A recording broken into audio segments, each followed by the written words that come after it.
김종인 비대위원장 여부에 대해서도 얘기를 해주셨는데 지난 주말에 이렇게 여당과 정부가 이 긴급 재난지원금 문제로 격론을 벌였다면 야당은 이제 집안 싸움을 벌였습니다. 이 김종인 전 총괄선대위원장을 비대위원장으로 데려올 것이냐 안 데려올 것이냐 지금 당내 의견 갈리고 있는데 먼저 당내 얘기 들어보시죠. 김종인 위원장은 그 정치에 좀 창조적이고 상상력을 발휘하는 그런 측면에서는 탁월한 능력을 가지신 분이기 때문에 지금 우리 미래통합당에 필요한 게 이제 그런 부분들이 아니겠는가. 선거 참패에 대한 일말의 책임이 있는 분이고 외부인에게 당 운영을 맡기고 또 당의 미래를 맡기려는 이 나약하고 줏대 없는 정당에게 어떻게 국민이 믿음을 줄 수 있겠습니까? 네, 지금 두 의원의 얘기를 들어봤는데 전재훈 변호사님. 일단 빨리 지금 당을 수습하고 쇄신해야 된다는 데는 뭐 당내 이견은 없는 것 같은데 이 방법론을 두고 뭐 김종인 비대위냐 아니면 조기 전당대회냐 이렇게 갈리고 있는데 왜 그런 걸까요?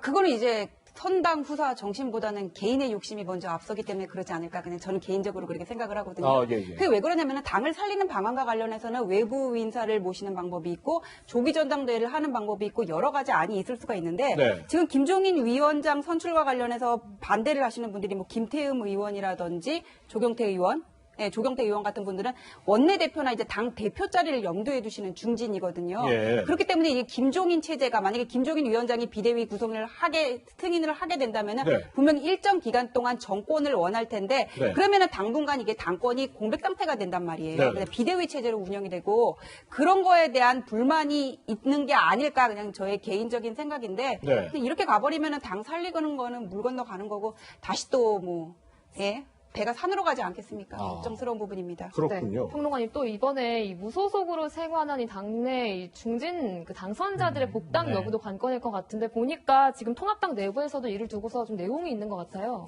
그러니까 아무래도 홍준표 전 대표 같은 경우는 컷오프 되고 난 다음에 지금 살아 돌아온 거 아닙니까? 네. 그리고 당선되자마자 차기 당대표에 도전하겠다는 뜻까지 밝힌 상황이거든요. 네. 근데 당에서는 별로 곱게 보는 것 같지는 않아요. 네. 당이 위기에 빠졌는데 지금 당대표 할 생각부터 먼저 하느냐, 뭐 이렇게 얘기를 하는데요. 그러니까 그렇게 해서 뭐 김태현, 경남지사 같은 경우에도 김태호 경남지사 같은 경우도 죄송합니다. 갑자기 헷갈렸네요. 예. 네. 마찬가지죠. 차기 당권주자에 포함되는 분이고, 뭐, 태권도 노릴 만한 그런 위치에 있거든요. 예. 그러니까 그렇게 해서 무소속으로 돌아오는 사람들을 어떻게 다시 복당을 받아줄 것이냐, 이게 첫 번째 관문이고요. 두 번째 관문은, 당대표에 만약에 도전한다고 하면은 누가 그동안 관리할 것이냐, 당을. 이런 문제가 있는 거예요. 네. 근데 저는 김종인 비대위 체제가 일종의 이제 인큐베이팅을 하는 체제가 될 수는 있다고 생각하는데, 김종인 만약에 비대위원장이 된다고 하면 그냥 인큐베이팅만 할 것이냐 네네. 아니면은 끝까지 사람들을 관리하면서 뭔가 개인이 권력을 잡으려고 할 것이냐 이게 굉장히 큰 갈림길이라고 봐요. 예. 그러니까 지금 김종인 비대위 체제를 반대하는 당내 목소리가 나오는 건 김종인 전 총괄 선대위원장이 네. 아마 그냥 관리만 하고 끝나는 게 아니라 뭔가의 권력을 만들 가능성이 있다고 하는 것을 의심스럽게 보는 것 같아요. 네. 근데 김종인 전 총괄선대위원장은 그런 얘기 했어요. 내가 지금 잠깐 관리하러 들어갈 거면은 나 그러면 안 들어갈 거다. 나 그럴 필요 없다. 이렇게 얘기를 하고 있거든요. 벌써부터 이제 서로 간의 생각이 많이 갈리는 거예요. 예. 근데 전 그 말씀을 좀 드리고 싶은데요. 예전에 2007년 열린우리당 때 대선 참패하고 난 다음에 네. 한 10년 동안 혼란을 겪었다가 다시 이제 정권을 잡았잖아요. 그렇죠. 그때 당의장이 8번 바뀌었다는 얘기도 하고요. 맞아요. 2012년 대선 패배했을 때 그때 문희상 국회의장이 개작도란 표현까지 사용하면서 다시 두 번째 비대위원장이 되기도 했었어요. 네. 근데 아무리 외부 인사 많이 데리고 들어온다고 당내 리더십이 만들어지지는 않더라고요. 예.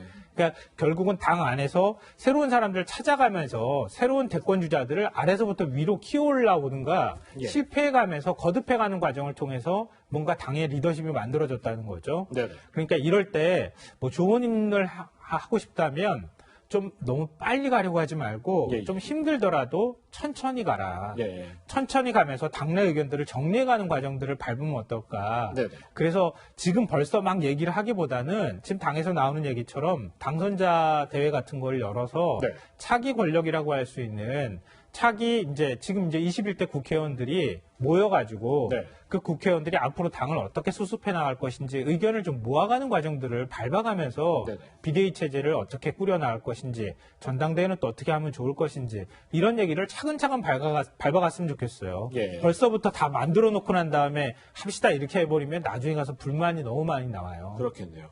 네, 당내에서는 이런 얘기도 나오고 있습니다. 권영세 서울 용산 당선자 같은 경우는 왜 졌는지에 대한 철저한 자기 반성이 먼저다 이렇게 얘기를 했고요. 장제원 의원은 당권 놓고 조금이라도 다투는 모습 보이면 이제는 정말 끝이다. 이런 얘기들도 나오고 있습니다. 이렇게 지금 일단 당내 지도체제 어떻게 할 것이냐 놓고 지금 미래통합당 갈등을 보이고 있는 와중에 일부는 지금 사전투표 조작설 음모론을 제기하고 있습니다. 이게 도대체 무슨 얘기인지 한번 직접 들어보시죠. 모든 지역에서 여당 후보는 사전선거라는 표본 집단에서만 13% 내외로 골고루 앞서게 됩니다. 20대랑 60대가 많이 참여를 했단 말이에요. 21대 총선에서의 사전투표는 보수 쪽에게 유리하게끔 그렇게 나타나야 되는 것이 상식적인 거 아니겠습니까? 격전지라고 볼 수 있는 데에서만 저 현상이 나타나는데 네. 이걸 영남, 호남에서는 안 나타나요, 저 숫자가. 네, 사실 뭐 선거 이후에 항상 뭐 부정선거였다, 뭐 개표에 조작이 있었다 이런 얘기는 뭐 어느 진영에서는 늘상 나왔는데 네.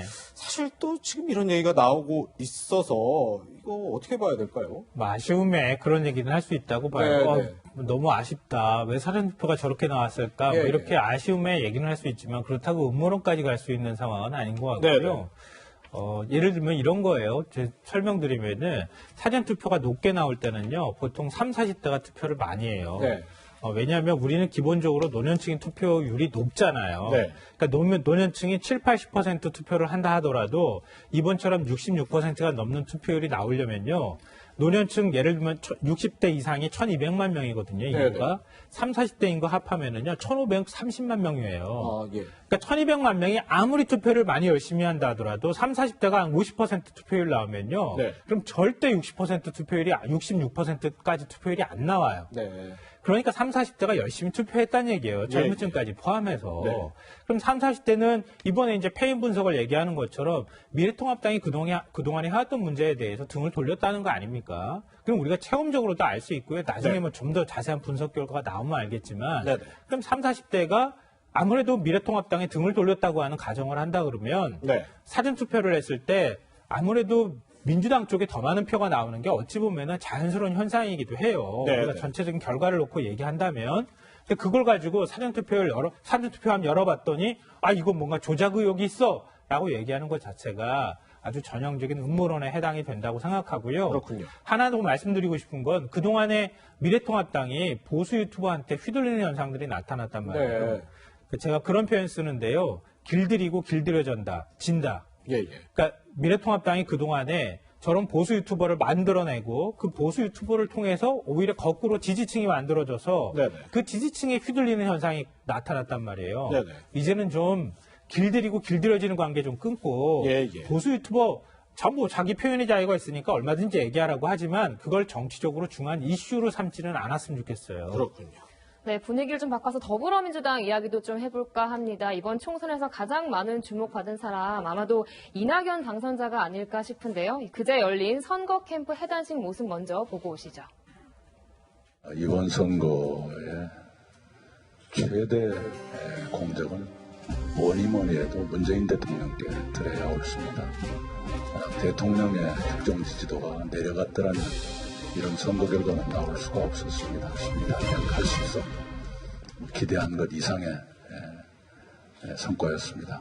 국민들께서 무서운 책임을 저희한테 주셨구나 이렇게 생각합니다. 네, 변호사님, 사실 그동안 이 당내 기반이 좀 약하다 이런 평가도 있었는데 이번 총선으로 당내 입지를 다졌다는 평가가 나오더라고요. 글쎄요, 당내 입지를 다졌다고 얘기를 해야 되나? 뭔가, 근데 우리 과거에 이런 대선 전에 그런 인기도를 보면은 지지도를 보면은 대선 전에 그 2년 전에 지지도가 대선 결과까지 그렇게 이어진 경우는 잘 없었던 걸로 기억이 되거든요. 뭐 고건 총리라든지 아니면 뭐 이회창 전 총리가 그랬고 그래서 지금 이낙연 대표가 이번 총선을 통해 가지고는 당내 입지가 단단해진 거는 분명히 맞는데 그게 향후 어떤 대선 가도까지 이어질지에 대해서는 퀘스천 마크가 있는 게 보면은 왜냐하면 이낙연 총리는 당내 어떤 계파가 상당히 약해요. 예. 뭐 38명 후원회장을 맡아서 이번에 22명이 원내로 진입을 했다고 하지만은 예. 180명 중에 22명이거든요. 당내 계파는 여전히 친문 대 비문이고 만약에 지금 미래통합당이 계속 반성을 못하고 저렇게 헤매고 있다면은 향후에 미래통합당의 상황이라든지 뭐 대통령 지지율이 계속 이어지냐에 따라서 달라질 수가 있는 거기 때문에 이거를 가지고 지금 현 상황에서 뭐 당내 입지가 단단해졌다 그렇게 얘기는 할 수 있을지 모르겠지만 일단 안정감을 주고 중도층을 흡수할 수 있다는 그런 장점도 있기 때문에 근데 이게 2년 뒤에 대선까지 이어질 수 있을지 그거는 아직 속단하기는 어렵다고 봅니다. 네, 이렇게 긴급 재난지원금 소식과 또 총선이 끝나고 당권을 둘러싼 정치권 소식까지 짚어봤습니다.